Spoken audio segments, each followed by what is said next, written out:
సర్వ మానవాళికి రక్షకుడు, మనకు కొండంత అండగా నిలిచేవాడు.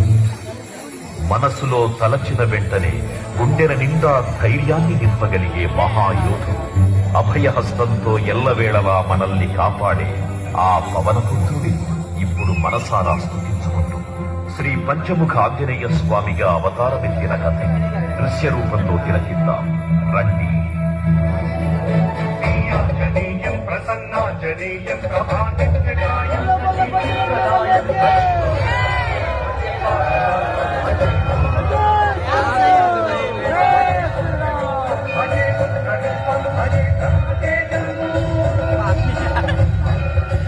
అది రామాయణ మహాయుద్ధం.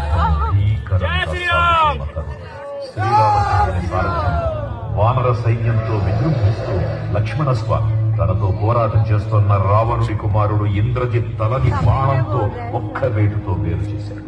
ఇంద్రజిత్ మరణ వార్త విన్న రావణుడు ఆవేశంతో ఊగిపోయాడు. ప్రతీకారం కోసం పాతాళ లోకాధిపతి తన సోదరుడు అయినటువంటి మహిరావణుడి సహకారం కోరాడు.